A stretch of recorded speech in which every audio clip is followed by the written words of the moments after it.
She walked through the streets of Amsterdam with a shopping basket on her arm, dressed plainly in clothes that had been mended multiple times, her face unremarkable, her manner quiet. German soldiers passed her without a second glance.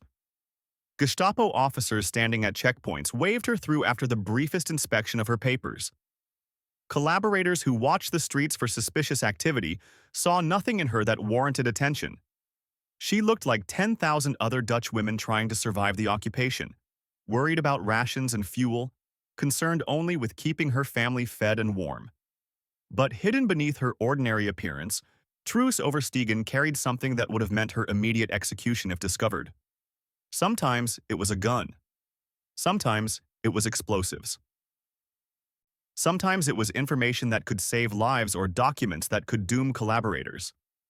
She was 16 years old when she joined the resistance, and by the time the war ended, she had become one of the most effective operatives in the Dutch underground, precisely because she looked so utterly ordinary that no one suspected what she was capable of doing. Truus and her younger sister Freddie grew up in a household where resisting injustice was simply what decent people did. Their mother had raised them with strong convictions about right and wrong, and when Jewish neighbors began disappearing, when the occupation tightened its grip on the Netherlands, their mother did not hesitate. She hid people in their home, provided false papers, and connected with resistance networks. When a resistance commander approached the family looking for young women who could move through the streets without attracting attention, Truus volunteered immediately. She was barely more than a child, but she understood that appearing harmless was itself a weapon, and she was willing to use it. The resistance needed couriers desperately. Men of fighting age were stopped constantly, questioned, searched. But young women, especially those who looked poor and insignificant, could move relatively freely. The Germans did not see them as threats. Truus became a courier, carrying messages and documents hidden in her clothes, in her shopping basket, even in her shoes. She memorized names, addresses, and information so that if she were searched, nothing incriminating would be found on her. She learned to read the streets, to spot plainclothes Gestapo agents, to sense when a checkpoint was more thorough than usual. She developed instincts that kept her alive, an awareness of danger that became almost supernatural in its accuracy. But Truus did not remain just a courier. The resistance needed people willing to do harder things, darker things. They needed people who could sabotage German operations, who could eliminate collaborators and traitors who were betraying Jews and resistance members to the Gestapo. They needed people who could kill. When the resistance commander asked if she would be willing to go further, to take more dangerous assignments, Truus said yes without hesitation. She was 17 years old, and she became an assassin. Her first assignment was to lure a German soldier away from his unit so resistance fighters could ambush him and take his weapons.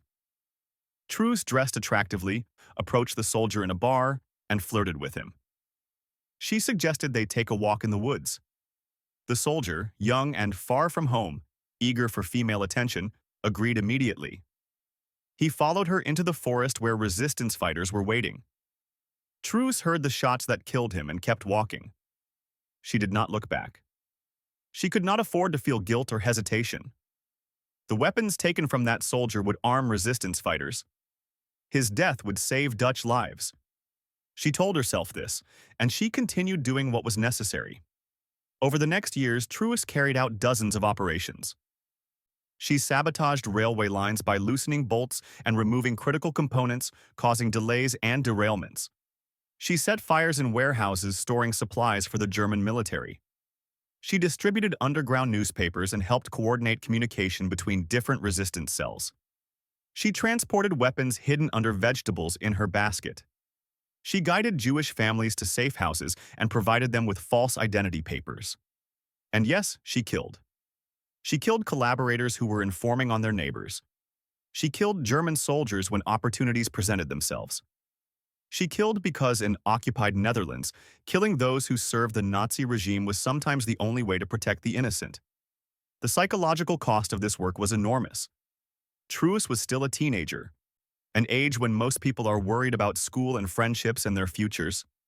Instead, she was living a double life, appearing ordinary while carrying out operations that would have horrified the neighbors who nodded to her on the street. She could not talk about what she was doing. could not share the burden with anyone except her sister and the few resistance members she worked with. She lived with constant fear of discovery, knowing that capture meant torture and execution. She witnessed horrors that no one should have to see, experienced losses that left scars that would never fully heal. Her sister Freddie worked alongside her, and having family in the resistance was both a comfort and an additional terror.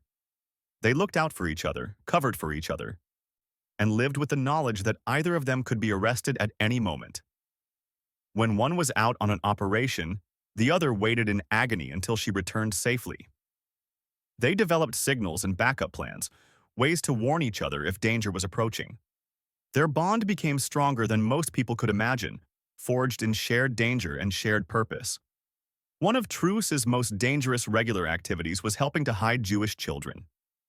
The resistance had networks that moved children from their families, who understood they had to give up their children to save them, to Christian families willing to shelter them. Truus transported these children, often taking them on trains or bicycles to farms and homes far from cities where German surveillance was intense. She taught frightened children to pretend to be her younger siblings, coached them on their false identities, and tried to comfort them, even though she knew many would never see their parents again. Some of these children were so young they did not understand what was happening.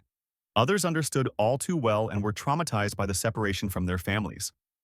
Truus had to remain calm and reassuring, had to make these children feel safe even when safety was an illusion, had to deliver them to strangers and then walk away, hoping that the families she left them with would keep them hidden until the war ended. The work became harder as the occupation continued and German security measures intensified. Checkpoints became more thorough. Ration cards were more carefully monitored. Informers were everywhere, some motivated by Nazi ideology, others simply trying to survive by cooperating with the occupiers. The resistance lost members regularly to arrests and executions. Truus attended secret funerals, mourned friends who disappeared into concentration camps, and kept working because stopping was not an option. Every day she did not work was a day when someone might not be saved, when an opportunity to strike back at the occupation might be lost. As the war progressed and the Germans became more desperate, reprisals against resistance activities became more brutal.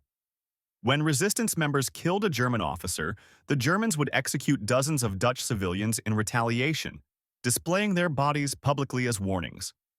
Truus and the resistance had to weigh every action against the potential cost to innocent people.